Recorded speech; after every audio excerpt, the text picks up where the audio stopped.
भागवत मात्र एक पुराण है, भागवत मात्र एक ग्रंथ है, भागवत मात्र एक किताब है, एक पोथी है, तो यह कहना उचित नहीं है।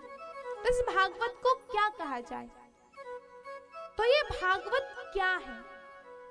भगवान श्री कृष्ण जिस समय धराधाम को छोड़ करके जा रहे थे, उनके पास में उद्धव जी विराजमान थे।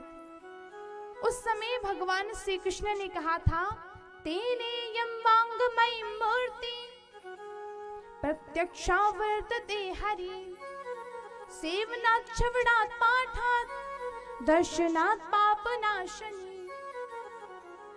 तेने यम वांगमयी मूर्ति, अर्थात ये जो भागवत है ये मेरी वांगमयी मूर्ति है, शब्दमयी मूर्ति है। प्रत्यक्षा वर्तते हरि, ये स्वयं भगवान हरि का प्रत्यक्ष स्वरूप है। सेवनात् श्रवणात् पाठात् दर्शनात् पापनाशनी। पहली बात, इसका सेवन करो। सेवन यानी जो हमने सुना है उसे अपने आचरण में उतारो।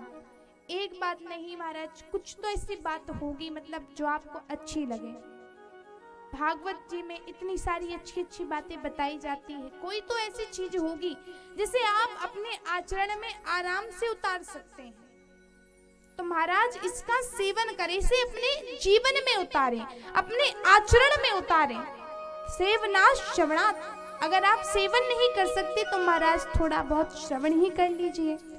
सेवनात् श्रवणात् पाठात्, अगर श्रवण भी नहीं कर सकते महाराज तो थोड़ा बहुत पाठ कर लीजिए। भागवत का थोड़ा बहुत श्लोक, श्लोकार्धम, आधा श्लोक, श्लोकपादम, जितना भी आपको हो, आधे एक जितना भी श्लोक हो उसका पाठ करिए। और अगर पाठ भी नहीं कर सकते तो सेवनात् श्रवणात् पाठात् दर्शनात् पापनाशनी, ये भागवत के दर्शन मात्र से मनुष्य के पापों का नाश हो जाता है। इतनी पुण्यमयी यह भागवत है। ये भागवत को व्यास जी ने क्यों प्रकाशित किया है?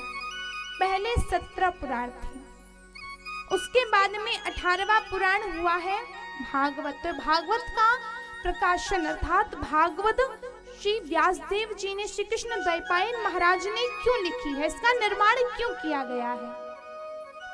इसका निर्माण भक्ति ज्ञान विरागाणाम स्थापनीय प्रकाशितम। भक्ति ज्ञान विरागाणाम, भक्ति ज्ञान और वैराग की स्थापना प्रत्येक मनुष्य को अंदर हो, इसलिए इस भागवत महापुराण की रचना की गई है, ताकि प्रत्येक मनुष्य के अंदर प्रभु के प्रति भक्ति हो। भगवान को अगर पाना है तो भगवान घर बैठे ऐसे तो मिल नहीं जाते, कुछ ना कुछ तो करना पड़ेगा। भगवान को पाने के लिए 3 उपाय बताए जाते हैं, वो कौन कौन से? पहला श्रवण, श्रवण श्रोत्रेण श्रवणम तस्य, श्रवण कहाँ से करा जाता है? कानों, श्रोत्रेण श्रवणम तस्य, कानों से भगवान की कथा सुनो। अच्छा एक बात बताइए, कथा सुनना जरूरी क्यों माना जाता है? आप में से किसी ने क्या भगवान को देखा है? देखा है किसी ने भगवान को?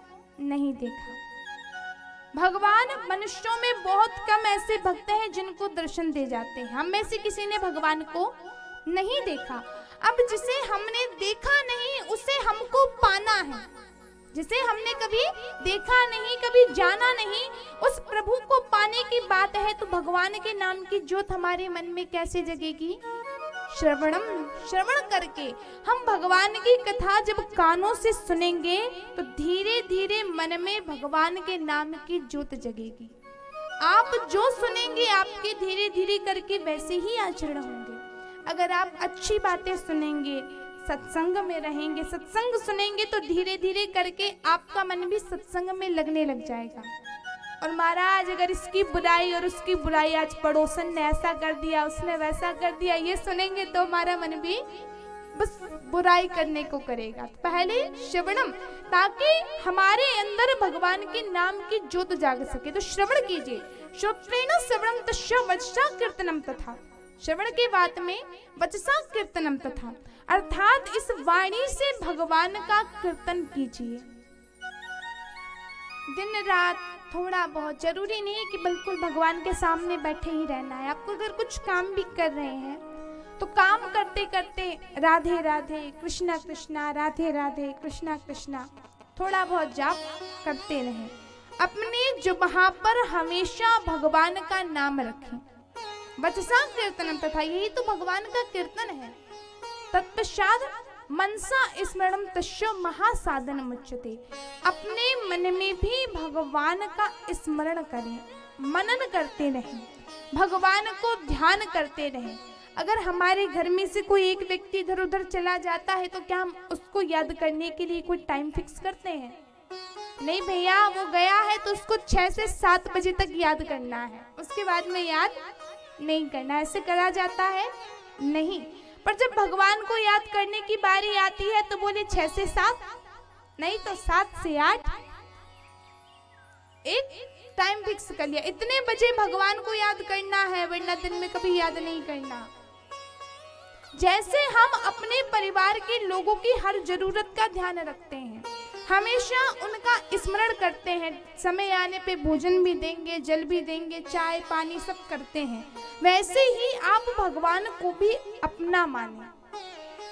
अगरबत्ती लगाने से अकेले कुछ नहीं होता, अकेले दीप जलाने से कुछ नहीं होता, पहले मन में भगवान के नाम का दीप होना चाहिए।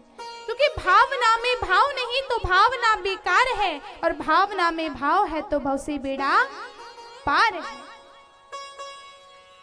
हमारे मन में अगर भगवान के प्रति श्रद्धा नहीं तो कुछ भी नहीं। भगवान के प्रति मन में श्रद्धा भाव रखें, दिन रात थोड़ा बहुत भगवान का चिंतन करते रहें, थोड़ा बहुत भगवान का भजन करते रहें। इस भागवत का भी प्रकाशन, ये भागवत पुराण श्री सुखदेव जी महाराज ने राजा परीक्षित को सुनाई है। ये भागवत जो है भगवान श्री कृष्ण के जाने पर जब लगभग 200 वर्ष बीत गए थे, तब श्री सुखदेव जी महाराज ने राजा परीक्षित को सुनाई थी। भगवान ने पहले विचार किया कि इस कलयुग में तो लोग पापी हो जाएंगे, तो लोगों को भला अपने कर्म का, भगवान के बारे में ज्ञात कैसे होगा, भक्ति के बारे में पता कैसे चलेगा। जब तक कोई चीज हम सुनते नहीं है तो हमें पता नहीं चलता। अच्छा एक बात बताइए, छोटा सा बच्चा रहता है, छोटे से बच्चे को कुछ सिखाना नहीं पड़ता, आप जो करेंगे वो बच्चा करना अपने आप सीख जाएगा। सीख जाएगा कि नहीं? सीख जाएगा। अगर बच्चा कोई अंग्रेज का होगा तो वो पहले उत्पन्न होते से ही थोड़े समय में वो इंग्लिश बोलना चालू कर देगा। अगर गांव में रहा होगा तो वो गांव की भाषा उसको सिखानी नहीं पड़ेगी, अपने आप वो बोलने लग जाएगा। और अगर सिटी में रहेगा तो महाराज वैसे बोलेगा, पर वो सब सिखाना नहीं पड़ता, देख देख करके बच्चे अपने आप सीख जाते हैं। तो जरूरी क्या है? देखना। जो देखा वो व्यक्ति ने सीखा, और जो नहीं देखा तो उसके बारे में पता ही नहीं। तो जब भगवान के बारे में हम सुनेंगे नहीं, देखेंगे नहीं, तो पता कैसे चलेगा? इसके लिए भगवान ने भागवत महापुराण की रचना करी। जब हम इस भागवत कथा में आने का विचार करते हैं, जब हम सोचते हैं कि आज हमें भागवत कथा में जाना है, तभी मनुष्य के एक जन्म के पाप नष्ट हो जाते हैं। जब हम चल करके इस कथा पांडाल में आते हैं तो हमारे दूसरे जन्म के भी पाप नष्ट हो जाते हैं। और जब हम इस कथा पांडाल में बैठ करके आनंद से भगवान की कथा को श्रवण करते हैं तो मनुष्य के जन्म जन्मांतरों के पापों का नाश हो जाता है। तो भक्तों, जब आप इस भागवत में आए, पहली बात, काम, क्रोध, लोभ आदि मन में नहीं होना चाहिए, क्योंकि कामी, क्रोधी, लालची इनसे न भक्ति होए। भक्ति करे कोई शूरमा, जाति वर्ण कुल खोए। कामी, क्रोधी और लालची, इनसे कभी भगवान की भक्ति नहीं हो सकती। मान लीजिए कभी घर पे अगर झगड़ा हो गया, घर से झगड़ा करके आए तो बैठे तो पांडाल में है, भगवान उसका वैसा कर दो, उसका वैसा कर दो, उसका ऐसा कर दो। मन कहाँ है? झगड़े में। तन तो हम अपने साथ में ले आए, पर मन कहाँ छोड़ आए? घर पर। मन में अगर क्रोध भरा रहेगा, भगवान की कथा में मन नहीं लग सकता। क्रोध के बारे में बस ये हो जाए, वो हो जाए, ऐसा वैसा, मन में अगर क्रोध है तो वो भगवान की कथा सुनने नहीं देगा। एक बात बताइए, अगर सामने से आपका दुश्मन जा रहा है तो क्या आप उसको अपने घर के अंदर बुलाएंगे? आप स्वयं बोलेंगे कि आओ महाराज घर में बैठो? पता है दुश्मन है तो बुरा तो करेगा सही, दुश्मन को भला कौन घर में बैठाता है।